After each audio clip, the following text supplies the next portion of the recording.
Hi, this is Mark Zinkowitz, and welcome to a special California edition of the Seed World podcast. This was recorded live in Monterey, California at the American Seed Trade Association's 59th Annual Vegetable and Flower Seed Conference.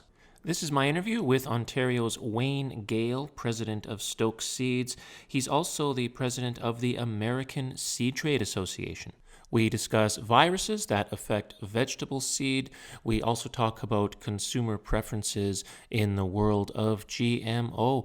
Please note this podcast was recorded prior to the COVID-19 pandemic.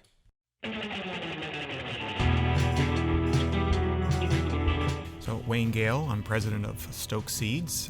We're a distributor of flower and vegetable seed to commercial growers and home gardeners throughout Canada, coast to coast, and primarily in the northeastern U.S., east of the Mississippi and north of the Mason-Dixon line.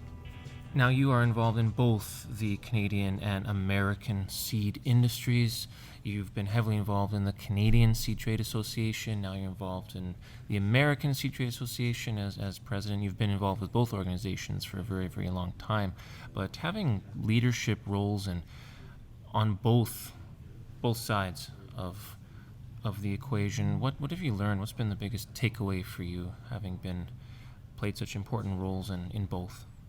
Well, my career started with the Canadian Seed Trade Association when I first started with Stokes. It's a family business, and I'm part of the family that has owned it for 3 generations. And so attending the Canadian Seed Trade Association meeting, part of a small garden seed group at CSTA, Canadian Seed Trade.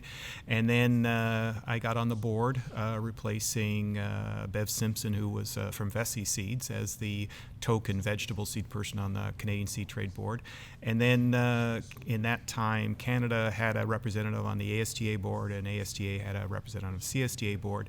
And because we do business on both sides of the border, it was very, I was involved in the U.S. business, so they said, why don't you be the ASTA, the CSTA rep on the ASTA board? And that's what started me on the ASTA board. I served in that capacity, I think, for 2 or 3 terms, and then we are a corporation in New York State, so I also was represented as the Northeastern VP as well, so I was masquerading as a U.S. person. So yeah, I've been involved on both boards for more than 20 years. CSTA, I think I'm closer to 30. So it's been very enlightening. It allows me to be on the ground floor and understanding the environment in both Canadian seed trade environment and the U.S. seed trade environment. They used to be pretty close and harmonious, but in today's world, I'm seeing a lot of differences between the 2 environments. What would you say is the biggest difference that stands out for you? Well, regulations, I know even back in the old days, it was, as far as seed treatments alone, Canada had very few seed treatments that were permitted, and the U.S. had quite a few seed treatments. And in the vegetable and flower seed industry, we rely heavily on the U.S. Commerce in vegetable and flower seed. Canada really has no seed production in either vegetables or flowers, other than a few small cottage industry type operations. So when there are certain seed treatments in the U.S. that are not allowed in Canada, it creates a trade barrier and an import barrier. So that's one of the big things. I mean, in beans, there's no streptomycin allowed on beans in Canada, but they can use it in the States. Some of the neonicotinoid products were never labeled in Canada, whereas they're labeled in the States.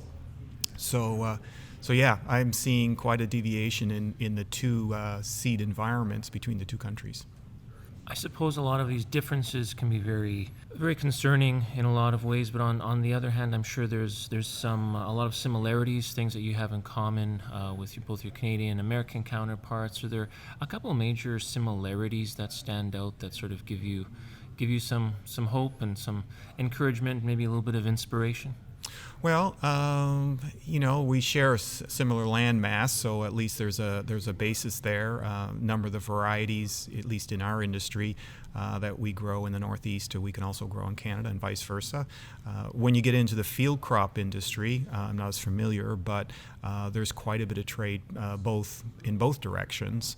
So I see that as a real positive. Is there one particular issue that concerns vegetable seed that stands out for you as sort of the most important this year? Well, we have a number of viruses and ailments in the vegetable seed industry. USDA APHIS recently put in a mandate on 6 viroids that they want specific testing, and that has created a lot of issues because there wasn't a clear mandate as to what the tests were and who were to test them, and so that created a backup. And then more recently, the brown rugose virus was also a federal mandate was put in place where tomato and pepper seed can't come in, or tomato seed on the rugose virus, but on the viroids, both tomato and pepper were affected. So those are major crops, both in the United States and in Canada. Recently, I did a study looked up some data on peppers and tomatoes, and it was over 7,000 acres of tomatoes and another 6,500 acres of peppers that are grown in Canada. Now, most of that seed comes through the U.S. or from Europe. That doesn't even count the greenhouse industry, which is thousands of hectares of production as well. So these types of diseases that are cropping up will continue to be a problem in the vegetable seed industry, especially to some degree in the flower seed industry. We also have plant breeding innovations, which is the new gene editing. Vegetable and flower industry was pretty well shut out of the GMO in both Canada and the United States. Well, in Canada, only sweet corn. There's a few sweet corn varieties that are genetically modified. That's it. In the U.S., they have sweet corn and a couple of squash varieties that are genetically modified. The regulatory burden on genetically modified has been so heavy that the vegetable industry just couldn't afford it because our markets are so cut up and small, there just wasn't the volume to justify it. Now, with the gene editing, if we can have some sort of relief in that regulatory burden from a cost perspective, I think we'll see a lot of improvement in the vegetable industry, at least, and things like better disease management, longer shelf life, more nutrition. I think these are all going to be benefits to the consumer, which is, I think, the mistake we made with genetically modified. The consumer saw no value, but I think with gene editing, I think we can start to bring some of the value to the actual kitchen table. Well, that seems to be a big theme here this year is the topic of the consumer. What's the consumer looking for? And this seems to be a conversation I'm having more and more now, and I imagine you're having more and more now, is the idea of the end user and catering to the end user, the consumer, and sort of looking beyond the model of commodity agriculture and tailoring things more to consumers. And plant-based protein is a good example of that. Is this a conversation that you're finding is more prevalent now? Yes, unfortunately, the education of the consumer and exactly what they're getting and what the risks are, and not relying on the more innuendo type things. I know even the plant-based Beyond Meat, some people have come out and said, have you actually looked at the ingredients in Beyond Meat, and you'd be horrified that technically some people feel that it's less healthy than real meat.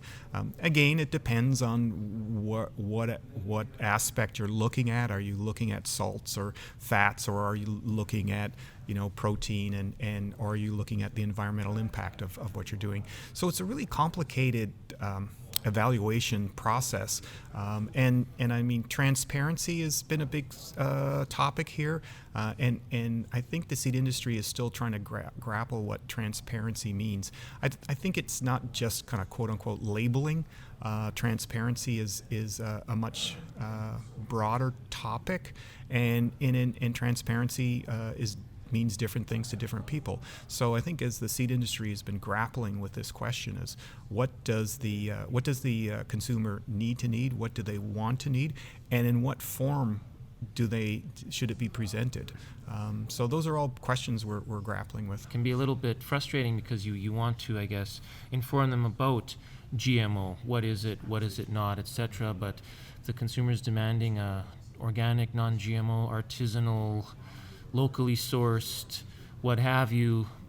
There's a market for that I guess is going to be filled by somebody. So it's well, unfortunately, though, what the consumer wants isn't necessarily good for either the environment or it's good for them personally, because the consumer doesn't always understand everything that they want or that they wish for.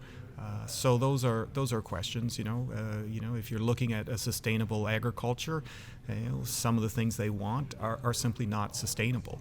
If you want a healthy environment, some of the things they want isn't really that healthy for the environment. There's been lots of discussions about organic growing everything organic. You just can't feed our population on simply organic agriculture.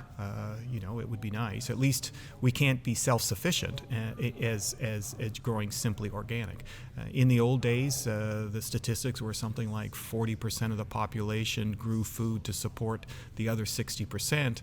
Now it's like less than 14% of the population is growing food to support the other, 85% of the population. So, that dynamic, to try and say we should go back to, the horse and plow days because it's good for the environment or good for whatever your cause is. When we had 40% of the population doing it, we could do it, but we don't have 40% of the population doing that. We need, to some degree, industrial agriculture because there's so few people actually doing it. I'll leave you with one final question that I like to ask. What's a little known fact about Wayne? Something that not very many people are aware of or might be surprised to learn? Well, I don't know. I think just the longevity that I've been in the industry, active in both trade organizations for more than 25 years. I grew up in an agriculture family. I didn't grow up on a farm, but I was out hoeing tomatoes for seed production when I was 12. And yet I have a degree in math and computers. I never grew up as an Aggie. So even though I'm so active in the agriculture community, I'm more of a computer science person. For more Seed World podcast episodes, visit seedworld.com.